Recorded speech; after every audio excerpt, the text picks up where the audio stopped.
Trick or treating comes with rules in our town. This is our first Halloween in Oakbrook Village.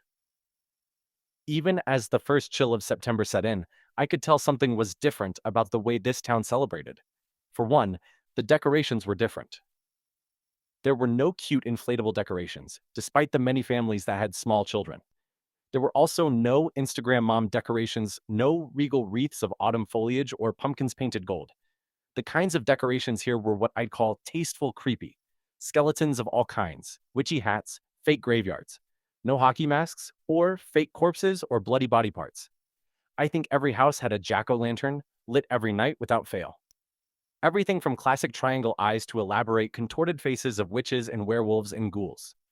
Avery and I didn't want to stand up, so we did some jack-o'-lanterns. She did a very elaborate one with a demon on it, and I did two rather shitty triangle-eyed ones, one for each side of front door. Hers got the place of honor at the foot of the steps. But as Halloween approached, things started to get weird. A few days before Halloween, I found two papers taped to my front door. I yanked them off the door and started to read. Rules for handing OUT candy. 1. Please be respectful and inclusive of all our trick-or-treaters. Teal candy buckets mean food allergies. Blue candy buckets mean autism. Do not hand out candy or anything else to children using a black candy bucket. 2. Never open the door for someone wearing a clown costume, child or adult. This is not a trick-or-treater. Turn off your porch light and wait until they leave.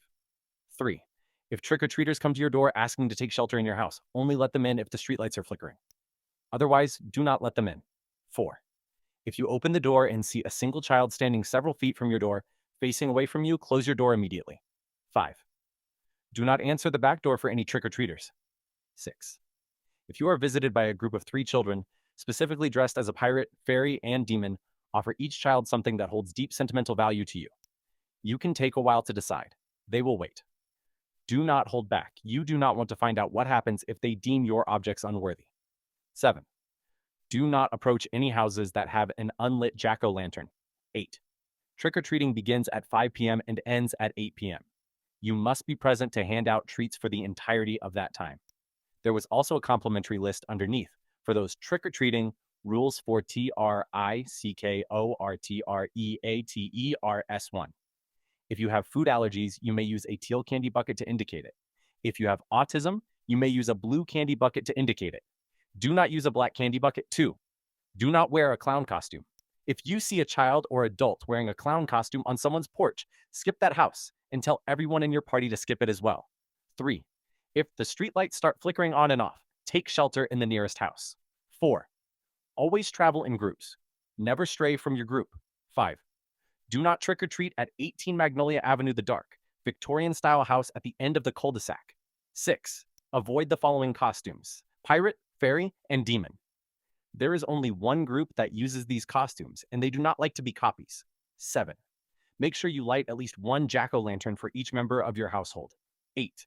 Trick-or-treating begins at 5 p.m. and ends at 8 p.m.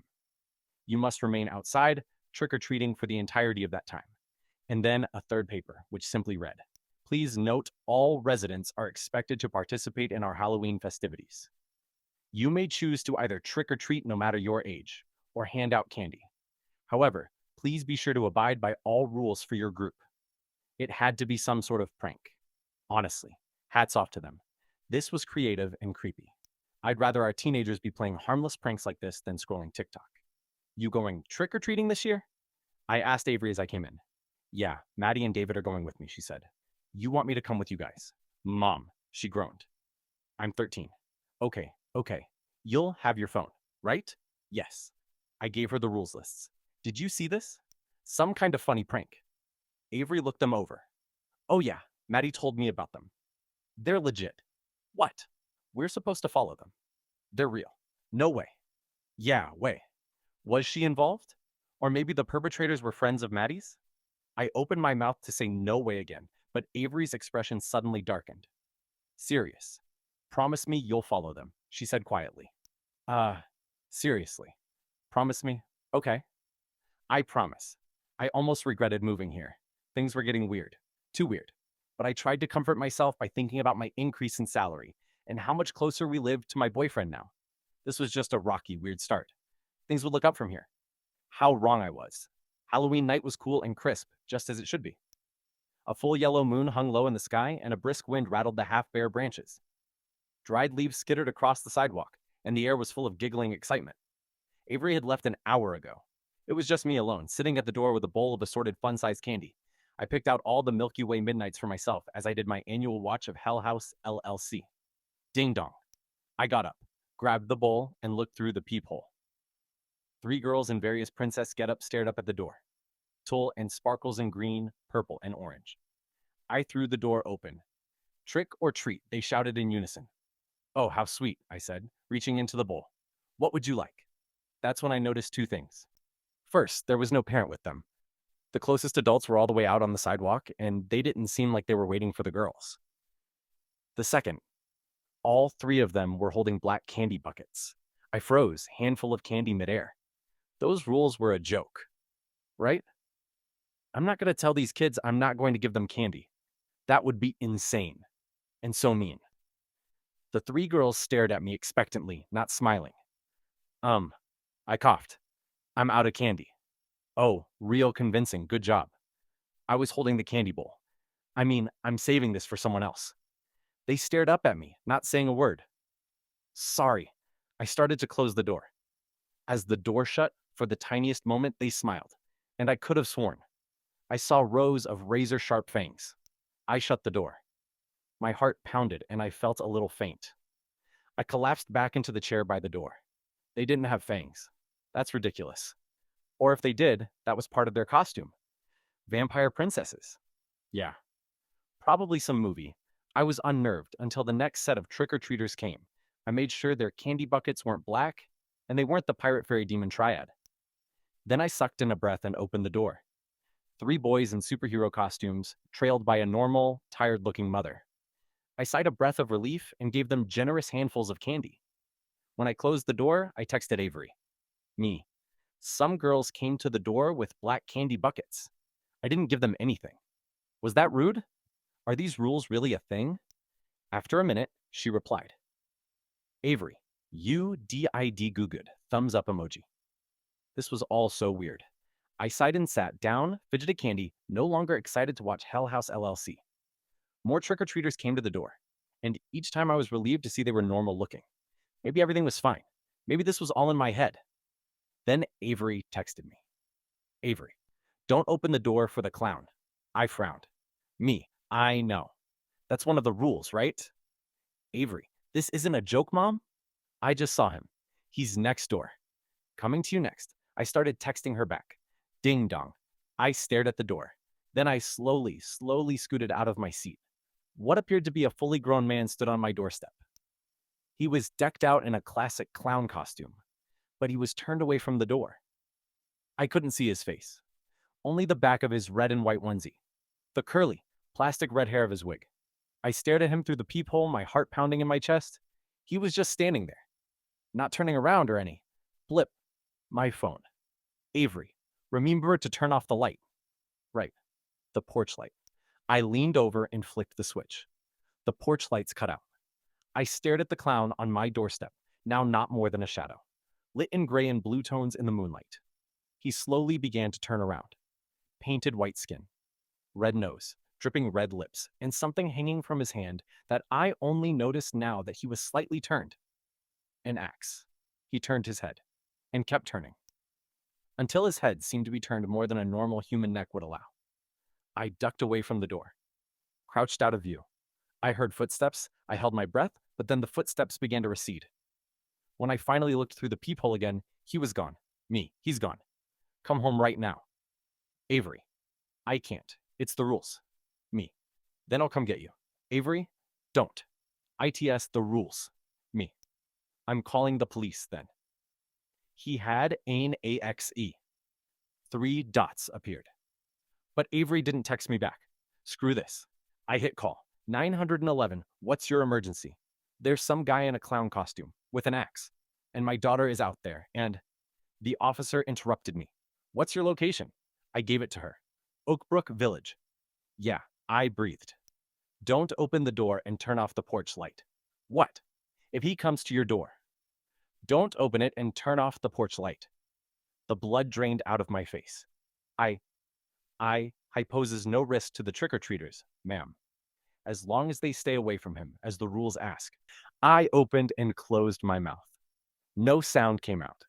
So they're true. I finally croaked. As long as you follow them, you'll be safe. And then the call disconnected. I stared at the phone, my mind blank. Me. Anything else I should know? Avery. Just follow the rules. Me. Are you sure I can't come with you? Avery. Mom, don't. You can't leave early. You can't. I began to cry. Why hadn't I insisted on going with Avery? I can't stay here. I have to get her. I'll drive to her. What's going to happen? Someone's going to shoot me down or something. I have to be with her. That's my kid. As if Avery could read my mind, another text came in. Avery. Promise me, Mom. Just wait until 8. Everything will be okay. I cried harder. Ding dong. I got up and wiped my eyes.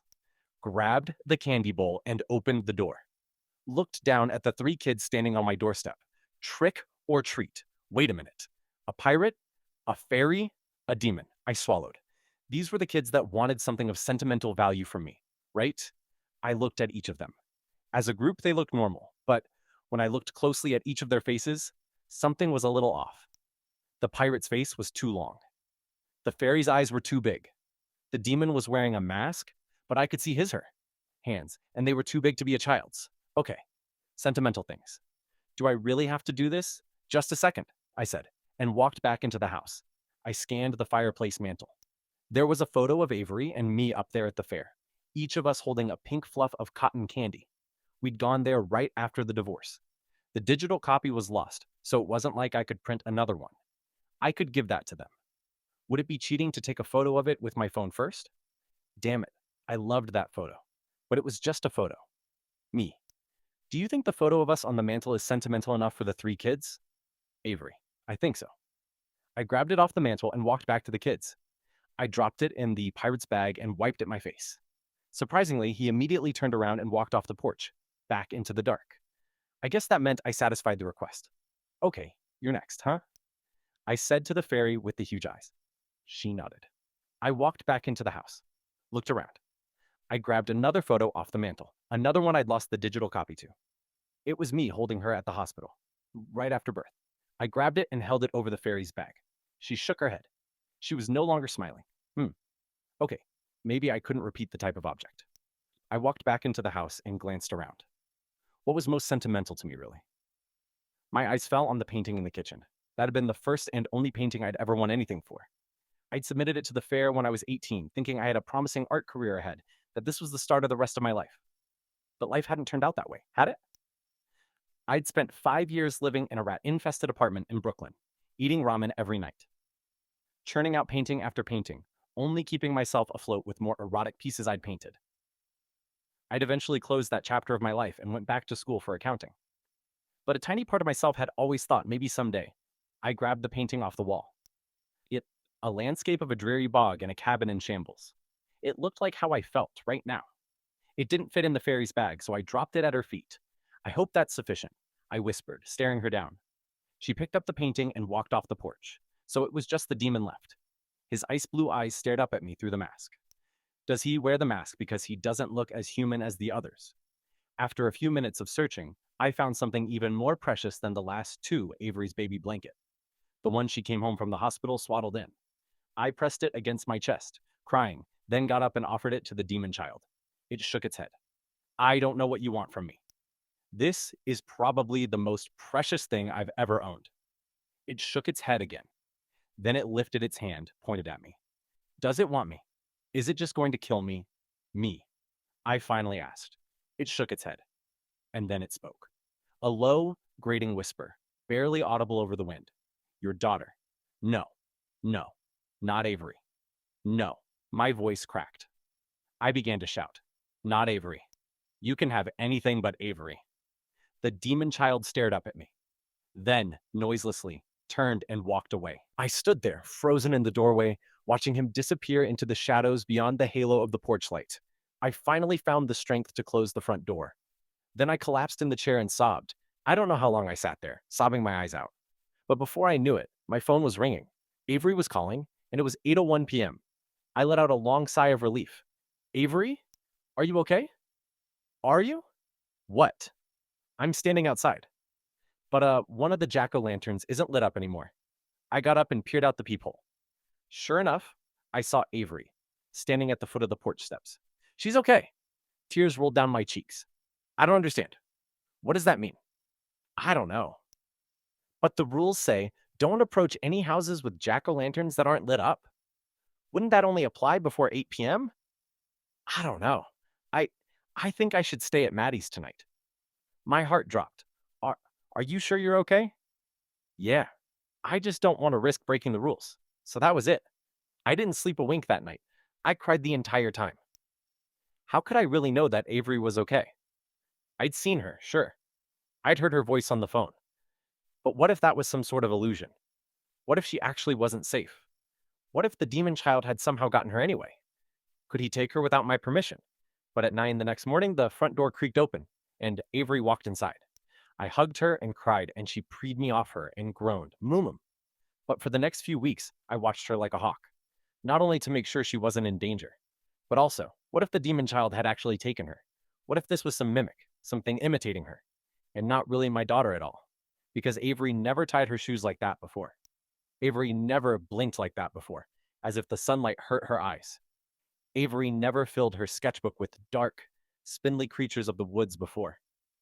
Never went out foraging for mushrooms, digging her pink manicured nails into the damp, dark dirt, breathing in the smell of earth and decay.